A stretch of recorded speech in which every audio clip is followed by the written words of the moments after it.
कई बरसों के बाद मैंने वैशाली को देखा। वह मेरे गांव आने की खबर जानकर मुझसे मिलने अपने पति के साथ आई थी। मैं ऊपर वाले कमरे में तैयार हो रहा था। दरवाजे पर दस्तक सुनने के बाद मैं मुड़कर देखा तो वह दरवाजे पर अपनी उसी मोहक मुस्कान के साथ खड़ी थी जिसका मैं आज भी दीवाना हूँ। मैं थोड़ा असहज हुआ, मगर उसे खुश देख कर मैं भी मुस्कुराकर उसे कमरे के अंदर आने के लिए कहा। वह झट से आकर मेरी पलंग पर बैठ गई। कुछ देर तक मैं उसे गौर से देखता रहा। उसके नाक नक्श अब भी पहले की तरह उत्तेजक थे। आंखों में चमकती रोशनी और होठों पर मादक मुस्कान देखकर समझ सकता था कि वह खुश है। हाँ, उसके कान के ऊपर और मांग के पास के बाल थोड़े थोड़े सफ़ेद हो गए थे। उसने अपनी बालों की तरफ मुझे देखते हुए देखा तो मेरा हाथ पकड़कर कहने लगी, मेरे पके बालों पर मत जाओ रवि, मेरा दिल आज भी जवान है। और तुम्हारे बाल तो मुझसे भी ज़्यादा सफ़ेद और कम हो गए हैं। मैंने भी जबरन हंसते हुए जवाब दिया। 50 पार करने के बाद तो सिर्फ चिंपांजी का ही बाल काला होता है। मेरे ख्याल से मैं चिंपांजी तो नहीं हूँ। उसने खूब हंसते हुए मेरा हाथ जोर से दबा दिया। मैंने वैशाली से पूछा, तुम अकेले आई हो या तुम्हारे वो भी आए हैं? वह पलंग से झटके से उठते हुए कहा, बिल्कुल साथ में लाई हूँ।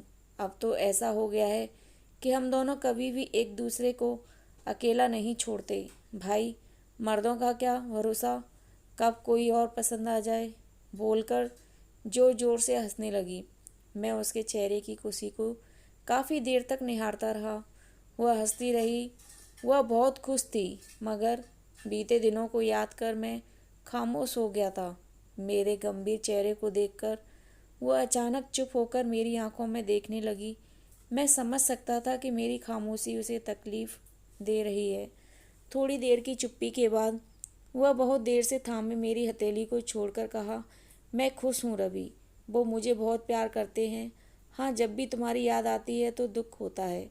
तुम्हें अपना घर बसा लेना चाहिए था। कैसे कटेगी तुम्हारी ज़िंदगी, यह सोचकर मुझे बहुत बुरा लगता है। इस बार मेरी बारी थी। मैंने माहौल नॉर्मल करने के लिए उसका हाथ पकड़कर हंसते हुए कहा, मैं भी बिल्कुल ठीक हूँ यार। मैं अपनी अकेली ज़िंदगी में बहुत सुकून से हूँ, कोई झंझट नहीं है।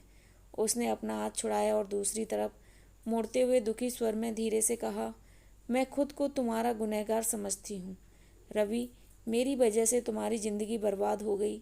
धीरे धीरे गंभीर हो रहे माहौल को बदलने के इरादे से मैं दरवाजे की ओर बढ़ते हुए हंसते हुए मजाकिया लहजे में कहा, बस हो गया, चलो नीचे चलते, नहीं तो तुम्हारे उनको शक हो जाएगा और मैं मुफ्त में बदनाम हो जाऊंगा। मैं दरवाजे की ओर बढ़ गया, मगर वह वहीं खड़ी रही। मैंने मुड़कर देखा। वह डबडबाई आंखों से मुझे देख रही थी। मुझे ज़्यादा रुका नहीं गया और दरवाजे से बाहर निकल गया। थोड़ी देर बाद ड्राइंग रूम में मैं, वैशाली, उसका पति, मेरे चाचा चाची सब बैठे किसी बात पर ठहाके लगा रहे थे। उसका पति भी खुश था, मगर वैशाली के चेहरे की मुस्कुराहट कम हो गई थी। वह बार बार मेरी ओर देख रही थी और समझ भी रही थी मेरे मनोभाव को। पहचानने की आदत उसे बचपन से है। 1 घंटे की उस मुलाकात ने बरसों बाद मुझे व्याकुल कर दिया था। आधी रात बीत चुकी थी। नींद की गोली लेने के बाद भी मेरी आंखें खुली और दिमाग बीते दिनों को दोहराने के लिए बेचैन हुआ जा रहा था।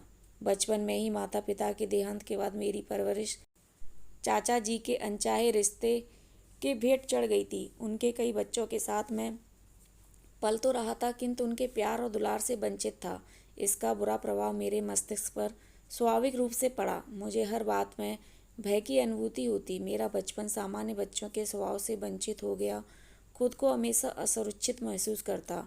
उम्र 15-16 की होने तक मैं 8-10 वर्ष का बच्चा महसूस करता। चाचा जी की सारी शक्ति सिर्फ मुझ पर होती। मेरे सामने ही अपने बच्चों को दुलार करते, जबकि मेरे हिस्से में उनकी दुत्कार आती। चाची तो पता नहीं कब से मुझसे नफरत करती थी। उसी उम्र में मेरी दोस्ती पड़ोस में रहने वाली हम उम्र वैशाली से हुई। वैशाली मेरे चाचा जी की इकलौती बेटी रमा की सहेली थी। उसका घर में आना जाना बचपन से ही था।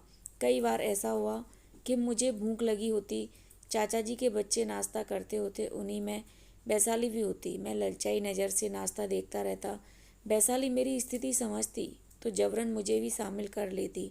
चाची इसलिए नाराज़ होकर भी खामोश रहती क्योंकि वैशाली के पिता गांव के जमींदार थे। तब हम सभी बहुत छोटे थे, इसलिए कुछ समझ नहीं पाते, मगर तब भी वैशाली के दिल में छुपी संवेदना, हमदर्दी को मैं महसूस करता। ऐसे ही हवाओं में मेरी उम्र बढ़ती गई। मैं पढ़ने में कमज़ोर था, जबकि मेरे अन्य चचेरे भाई बहन होशियार थे। उनका व्यवहार मुझे उतना बुरा नहीं लगता, मगर चाचा चाची के नफ़रत को समझता था। यही कारण था कि अन्य बच्चों की तरह मेरा बौद्धिक विकास नहीं हो सका। वैशाली एक दोस्त की तरह समय समय पर मेरा सहयोग करती, कभी पढ़ाई में, कभी किसी ज़रूरत के समय। एक अच्छे दोस्त की तरह वह मेरा ख्याल रखती। उसके अपनापन भरे व्यवहार से मुझे हौसला मिलता। तब मैं शायद 20-21 वर्ष का था, जब अचानक वैशाली मुझे अच्छी लगने लगी। मैं जब भी किसी परेशानी में होता, तब वही मेरे साथ खड़ी होती, मुझे समझती, महसूस करती, मेरे दुख की घड़ी में मुझे सांत्वना देती। किंतु जिसे मैं प्यार समझता था वह मात्र उसकी हमदर्दी थी। मैं दिल ही दिल में उसे चाहता था, उसकी हमदर्दी को गलत समझता रहा। इस बात का एहसास मुझे तब हुआ जब एक दिन रमा ने बताया कि वैशाली की शादी के लिए लड़का ढूंढा जा रहा है। उस जमाने में लड़कियों की शादी कम उम्र में हो जाती थी। यह मेरे लिए आघात भरा था। मैं वैशाली से बिछड़ने की कल्पना से डर गया। मुझे लगने लगा कि एक वैशाली ही तो है जो मुझे समझती थी, मेरी परवाह करती थी। अगर वह मुझसे दूर हो गई तो मैं कैसे जी पाऊंगा। मैंने निश्चय किया कि जल्द अपने दिल की बात उसे बताऊंगा तो निश्चित रूप से वह मुझे छोड़कर नहीं जाएगी। उसकी शादी की बात से मैं दुखी था, मगर उस पर कोई प्रतिक्रिया नहीं दिखती। वह जैसे पहले थी, अब भी वैसे ही रहती, हंसती खेलती मुस्कुराती स्वच्छंद सी।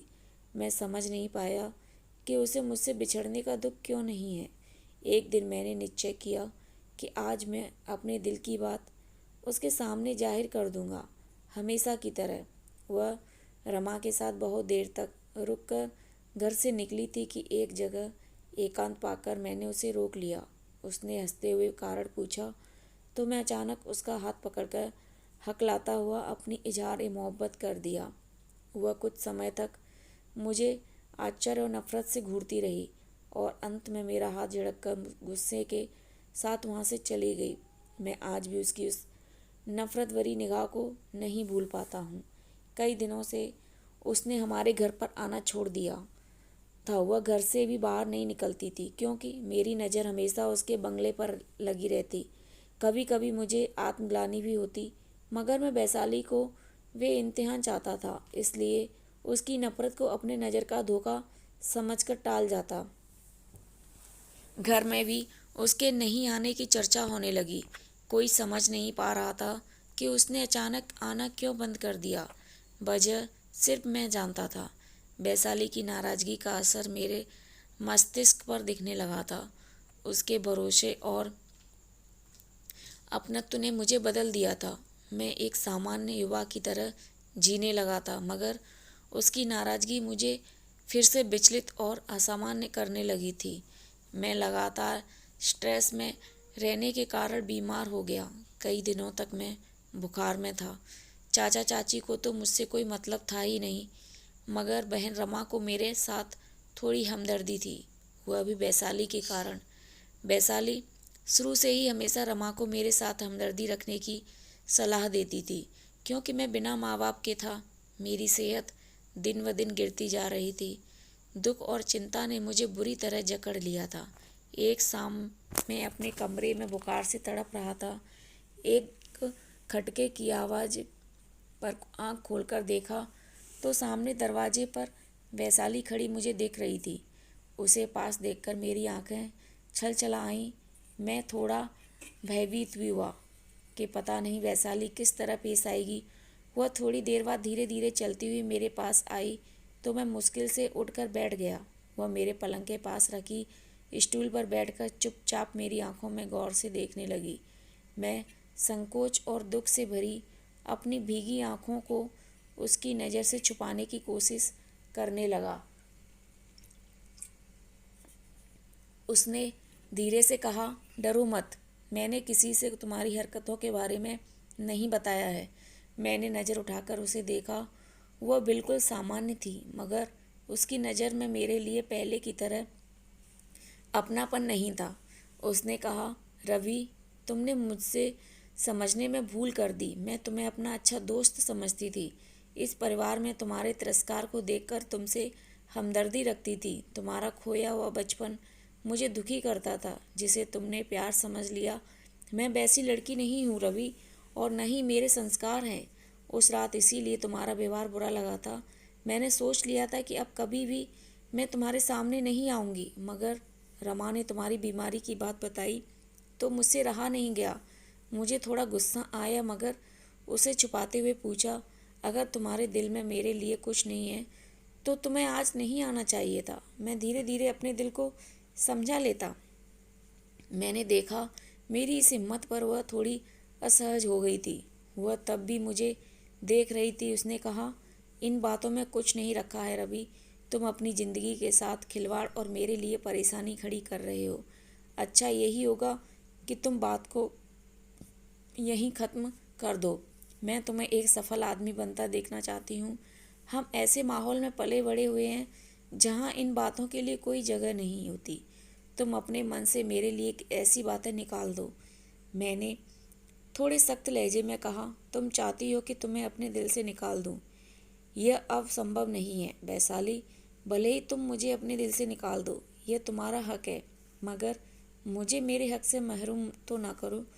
तुम चाहो तो मुझे भुला दो, मगर तुम्हें ना भूलने की शर्त मेरे सामने मत रखो, क्योंकि मैं ऐसा नहीं कर सकता।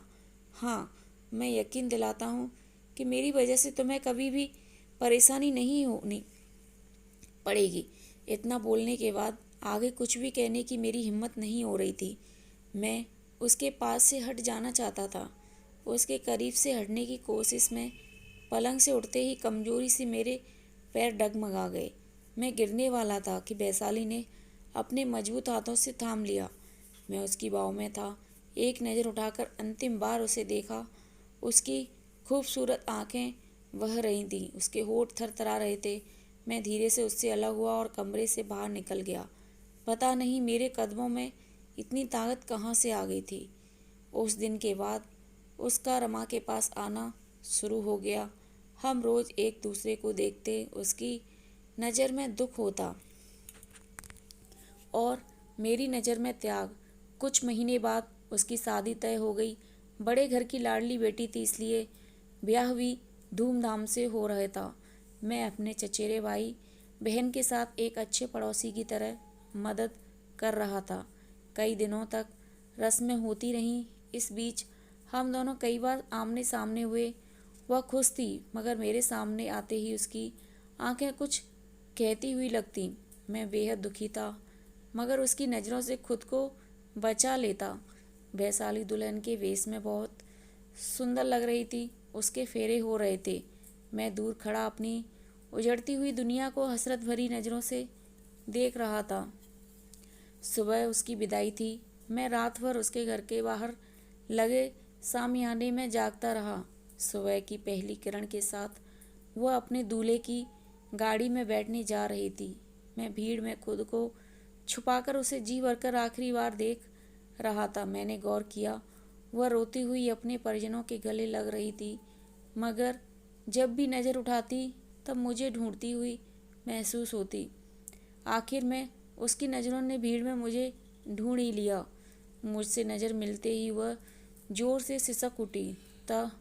वह तब तक मुझे देखती रही जब तक मेरे करीब से गाड़ी गुजर नहीं गई। वो हमेशा के लिए मुझसे दूर हो गई। उसके जाने के कुछ दिनों बाद रमा ने मुझे एक खत दिया। वैशाली की लिखी सिर्फ 4 लाइनों ने मेरी ज़िंदगी की दशा बदल दी। उसने लिखा था, अपना ख्याल रखना, मैं तुम्हें कामयाब देखना चाहती हूँ। मैं तुम्हारी भावनाएं तब समझ सकी जब सब कुछ खत्म हो चुका था। उम्मीद करती हूँ कि तुम अपने इस प्रिय दोस्त की बात मानोगे, ताकि मैं भी अपनी नई ज़िंदगी में खुश रह सकूं। तुम्हारे साथ कुछ बुरा होगा तब मुझसे तुमसे भी ज़्यादा तकलीफ़ होगी। हो सके तो मुझे क्षमा कर देना। मेरे लिए उसका यकीन बहुत मायने रखता था। मैंने उसकी हिदायतों के अनुसार खुद को बदल लिया। पढ़ाई में खूब मेहनत की। पढ़ाई खत्म करने के बाद मेरी नौकरी एक सरकारी अधिकारी के रूप में दूसरे शहर में हो गई। रमा ने बताया था कि मेरी सफलता के बारे में सुनकर वह बहुत खुश हुई थी। उसने यह भी बताया कि वो मुझसे फ़ोन पर बात करना चाहती है, मगर मैंने इनकार कर दिया। मैं नहीं चाहता था कि जिस जज्बात को उसने दफन कर दिया है उसे फिर से कोई चिंगारी बनने का मौका मिले। इस घटना के कई वर्ष बीत गए। मेरा तो कोई अपना था नहीं जो घर बसाने के लिए कहता, और मैंने भी किसी को न तो मौका दिया और न ही कोई आवश्यकता महसूस हुई। बहन रमा की भी शादी हो गई। कभी कभी उसका फ़ोन आता तो वह वैशाली के बारे में खबर देती। वह अपने वैवाहिक जीवन में खुश थी, मगर हमेशा मेरे लिए चिंतित रहती थी। रमा ने उसे बताया कि मैंने शादी नहीं की है तो वह बहुत व्याकुल हुई थी। वह समझती थी कि मेरी बर्बादी की जिम्मेदार वही है, मगर मैं उसके सुखी संसार के बारे में जानकर संतुष्ट होता। उसकी खुशी में ही मेरी खुशी महसूस होती। मैं आज भी अकेला हूँ, मगर उसकी यादें मेरे साथ हमेशा रहती हैं। लेखक अजीत अस्थाना। दोस्तों, आपको यह कहानी कैसी लगी हमें कमेंट कर कर ज़रूर बताइएगा, और वीडियो अच्छी लगी हो तो लाइक शेयर एंड सब्सक्राइब करिएगा। अपना कीमती समय देकर इस कहानी को पढ़ने के लिए आपका दिल से धन्यवाद।